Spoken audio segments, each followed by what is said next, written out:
ভূমিকম্প হয়, আল্লাহ নবী সাল্লাল্লাহু আলাইহি ওয়াসাল্লাম বলছে যে ভূমিকম্প হবে গান বাজনা মানে বাদ্যযন্ত্র ব্যাপকতা হলে, নর্তকীর নাচ ব্যাপকতা হলে, আর মদ পান সহজ হলে এবং ব্যাপক হলে তখন ভূমিধস হবে, আকৃতি বিকৃত হবে, ভূমিকম্প হবে। আর ভূমিকম্পর নিউজই হয়, ভূমিকম্প সম্পর্কে যে তথ্য ইউটিউবে যে দেখতেছি নিউজ চ্যানেলে, এই তথ্যই দিচ্ছে ব্যাকগ্রাউন্ড মিউজিক দিয়ে। তাহলে মাটির নিচে বরফ আছে, বরফের প্লেট আছে, প্লেটে প্লেটে ঘষা খাইলে একটা প্লেটে সহ্য না করে সরে গেলে তারপরে ভূমিকম্প হয়, এটা সবাই বিলিভ করতেছে। কিন্তু এখানকার মুসলমান আমরা কেউ বিলিভ করতেছি না যে বাদ্যযন্ত্র আর নর্তকী বেড়ে গেলে, নেশা বেড়ে গেলে ভূমিকম্প হয়। তাহলে কিন্তু ওই ভূমিকম্প নিউজে মিউজিক থাকতো না।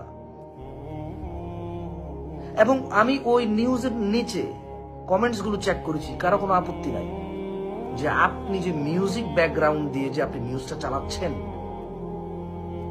এইটা তো মিউজিকের কারণে ভূমিকম্প হচ্ছে। কারো কোনো আপত্তি পেলাম না।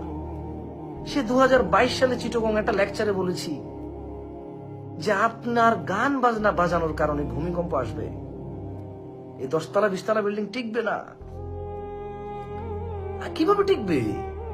ইযা যুলজিলাতিল আরদু জিলজালাহা, যখন মাটি বা পৃথিবী প্রবল কম্পনে প্রকম্পিত হবে, ও আখরাজাতিল আরদু আথকালাহা, মাটি যখন তার ভারসমূহ নিক্ষেপ করবে বা উৎক্ষেপ করবে বা বের করবে, ওয়াকাল আল ইনসান, মানুষ বলবে মা লাহা, কি হয়েছে, কি হয়েছে বলতে পারবে, বাট কেন হয়েছে ওই দিকে খেয়াল করা উচিত।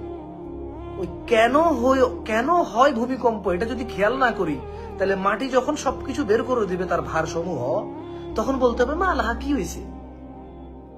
এখন আমরা ডিসিশন নেওয়া উচিত, আমরা কি মাটি তার সবকিছু বের করে দিলে তখন কি হয়েছে বলার জন্য অপেক্ষায় আছি, নাকি কেন হচ্ছে ভূমিকম্প সেটার দিকে মনোনিবেশ করব। যদি আপনারা ভূমিকম্প না চান, তাহলে বাদ্যযন্ত্র শুনবেন না, নর্তকীর নাচ দেখবেন না, আপনার পরিচিত কেউ, নিজের পরিবারের কাউকে নাচতে গাইতে দিবেন না, তাইলে ভূমিকম্প ইনশাআল্লাহ আসবে না। পৃথিবী, you can make it stable, এই পৃথিবী টিকবে।